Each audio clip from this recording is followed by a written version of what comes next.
The thunder rolled across the plains of Ankara as if the heavens themselves mourned what was to come. Bayezid the Thunderbolt, Sultan of the Ottomans, sat in silence within his gilded tent. His empire had stretched from the gates of Vienna to the sands of Arabia. Yet now, on the eve of battle, doubt crept into his mind like poison. Timur the Lame approached with fire and fury, and legends would soon collide.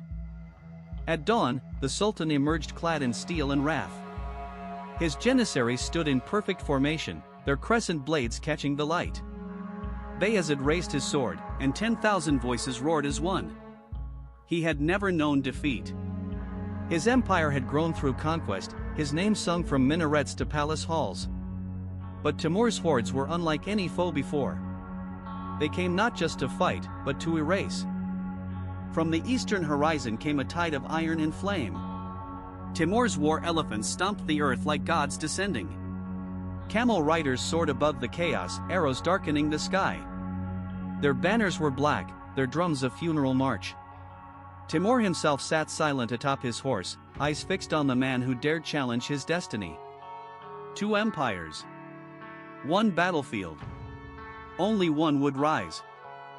Steel met steel in a symphony of death. Bayezid carved through the enemy like a storm through wheat.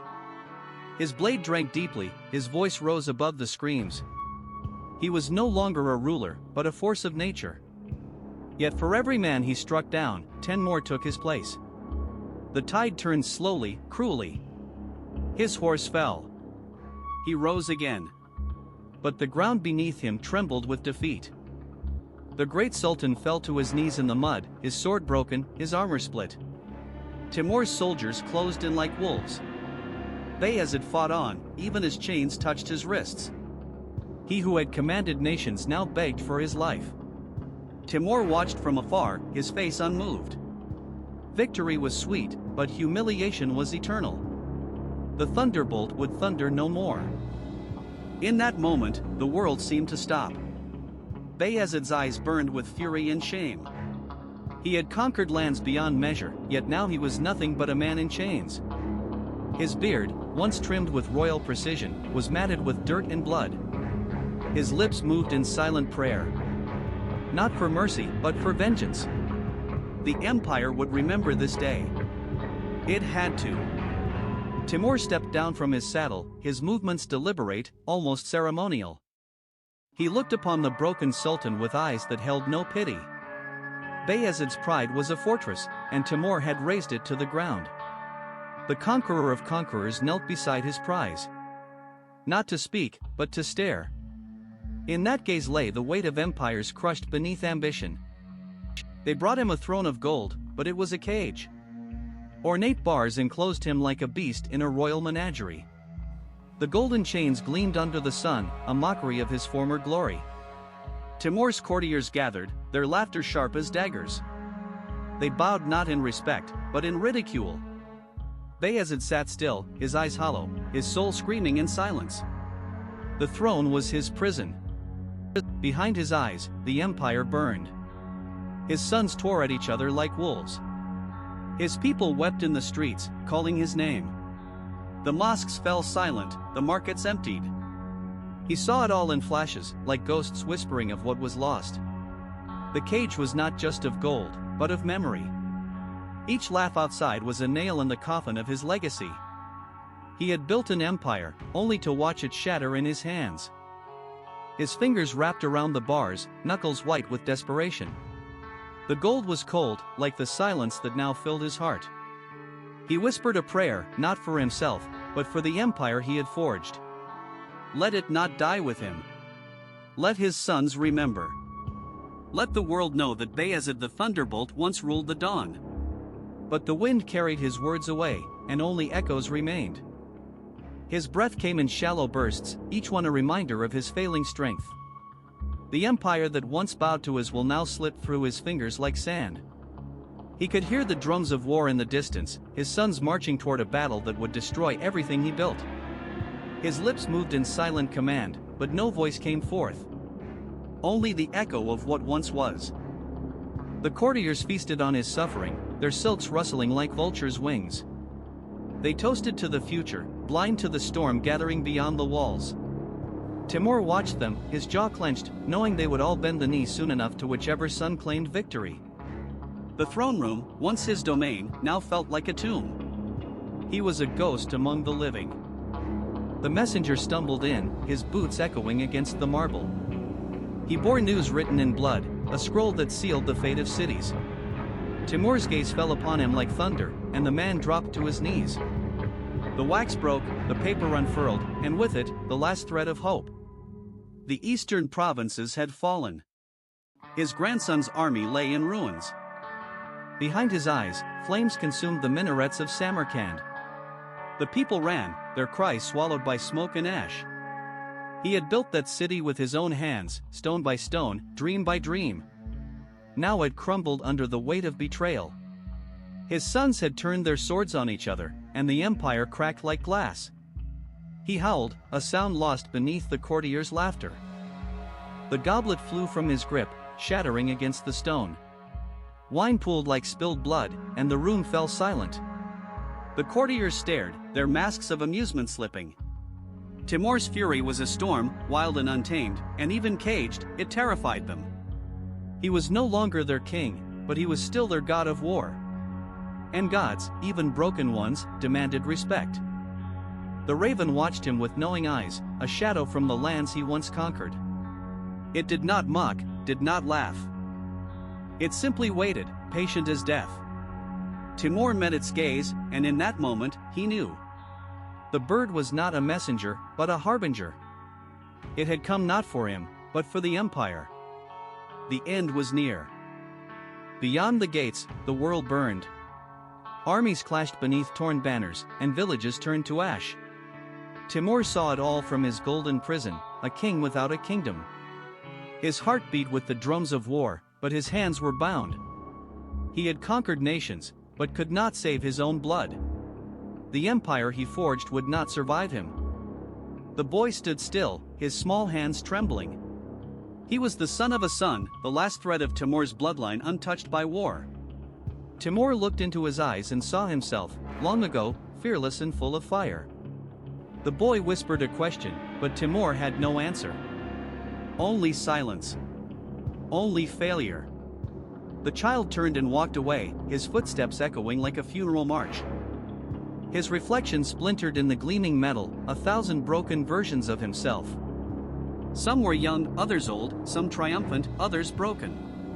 He reached out, his fingers brushing the cold gold, and saw them all fade like dreams. The man he was, the empire he built, the legacy he hoped to leave, all of it slipping away, piece by piece, behind bars that mocked his name. The storm came fast, rolling over the hills like an army. Lightning cracked the sky, and thunder shook the throne room. Timur did not flinch. He stared at the horizon, where his son's armies would soon meet. The wind howled like the ghosts of his enemies, and in that moment, he knew. The cage would not hold him much longer. The empire would burn, and he would rise one last time. The boy rode ahead, faster than the storm, faster than fear. His horse's hooves pounded the earth like war drums. Behind him, Timur's army followed, silent beneath the rage of the sky. The boy carried no sword, only a banner his grandfather had never seen. It fluttered black against the lightning, marked with a symbol older than Timur's name. The wind howled, but the boy did not look back. Timur watched from the ridge, the weight of years pressing on his shoulders. His sons were gone, their blood spilled on foreign soil. This boy, this last spark, rode toward a war he did not understand. Timur's jaw tightened. He had carved an empire from dust and fury. He would not let it end with a child's mistake. Thunder cracked above, but his voice cut through it, sharp and low. Ride true, or ride to ruin. The battlefield stretched wide, torn by fire and iron. Banners hung limp or snapped in the gale. Smoke curled from burning wagons and broken siege engines. The boy slowed his horse, scanning the chaos. Dead eyes stared up from the mud. He saw the faces of his uncles, his cousins, all swallowed by the war Timur had begun. A horn sounded in the distance, long and mournful. The armies stirred. The boy raised the banner high, and for a moment, the storm itself held its breath. Across the field, a figure emerged through the rain, mounted on a black stallion. His armor bore the scars of 100 battles, his face twisted by hate. He raised his sword, pointing toward the boy. Timur's name dripped from his lips like a curse. The boy did not flinch. He had no armor, no army, only the weight of a name he had never asked for. The general charged, his men behind him like wolves. Thunder roared. The boy drew a blade he had never trained with. Timur's horse leapt forward, thunder matching hoofbeats. His army surged behind him, a tide of steel and fury. Rain lashed their faces, but their eyes burned. Timur saw the boy, small and alone against the storm and steel. He saw the rival general, death in his eyes. Timur's voice rose above the chaos, a roar that shook the sky. For blood, for blood, for blood. The earth trembled. The storm itself seemed to bow. Steel met steel, sparks flying into the storm. The boy parried a blow meant to cleave him in two. His arms trembled, but his grip did not loosen. The banner flared behind him, black against the lightning. The general sneered, his blade coming again, swift and cruel. The boy twisted, his sword catching to strike and turning it aside. He was small, but his heart was Timur's. The general's eyes widened. He saw it too. The boy was not just a child. He was the storm's eye. Timur's blade split the air, a flash of silver in the storm. The rival turned, his eyes wide with disbelief. Timur's face was a mask of wrath. He struck hard, the clash ringing like a death knell. The rival stumbled, his sword flying from his hand. Timur did not stop. His blade pierced the man's chest, pinning him to his saddle. The rival gasped, his hate fading to shock. Timur leaned close, his voice low. "You took too much."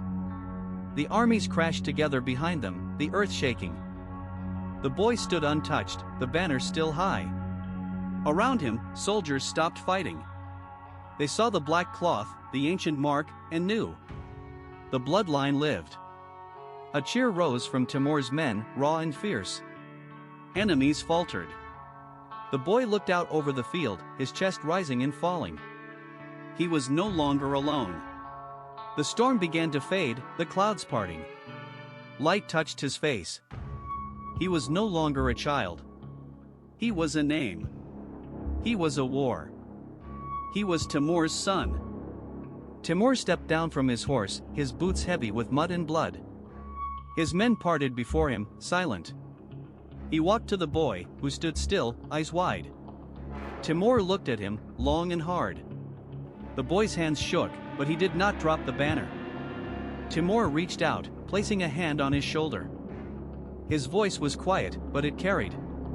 "You are the fire now." The boy swallowed hard. His father's name was his to carry. Timur turned, raising his sword. The war was not over. But the bloodline was safe.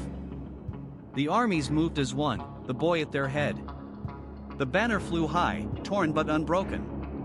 Timur rode beside him, silent. The storm was fading, but the war raged on. The boy looked ahead, where more battles waited. He no longer feared them. He carried more than a name. He carried the weight of all who came before. The horizon burned with the light of war. The boy tightened his grip on the banner. He would not fall. He would not fail. He was the son of Timur. The wind howled across the field, carrying smoke and shouts. The boy rode forward, the banner cutting through the air like a blade. Timur watched him, eyes narrowed. He had seen signs before, but this was more. The boy was no longer just a child. Something ancient stirred in his blood, something that made even seasoned warriors pause. The enemy lines wavered. The boy's gaze swept over them, unflinching. He had become a symbol, and symbols could shatter armies. His hands were numb, but he did not lower the banner. Each step forward felt heavier than the last, yet he moved as if pulled by something beyond himself. Behind him, thousands followed. Before him, an army that had never known defeat now hesitated. He did not understand it fully, only that he could not stop. The mark on the cloth burned in his mind. It was not just his now, it was his burden. Timur had led men into fire, had carved his name in blood across empires. Yet now, riding beside the boy, he felt uncertain. Not of victory, he still believed in that. But of what came after. The banner meant more than war. It meant legacy, destiny, and a past that did not stay buried. He glanced at the boy. He was ready to fight, but not ready to rule. None of them were. The enemy had heard the stories, seen the signs. The banner was not just cloth, it was prophecy. Men who had never feared anything now stepped back, their courage fraying. Some dropped their swords. Others looked to their commanders, waiting for a signal that would not come. The boy rode on, unaware of the chaos he left in his wake. He only saw the path ahead. Among the enemy ranks, their leaders watched in silence. One general spoke, his voice low and urgent. They had trained for every battle, planned for every strategy, but not for this. Not for a child who carried the past into the present like a weapon. They had heard the whispers, the old tales, but had dismissed them. Now, they were not so sure. The banner flew, and with it, their certainty crumbled. The wind rose again, stronger now, and the banner snapped wide. The mark, hidden until now, blazed against the dark sky. A symbol older than kingdoms, older than memory. Men on both sides saw it and knew. The bloodline was not myth. It was real, and it rode among them. Cheers and cries rose like thunder. The boy did not flinch. He had always known it would come to this. For a moment, the battlefield faded. He saw it again, the flames, the screams, the weight of his mother's hand in his. He had run then, a child among the ashes.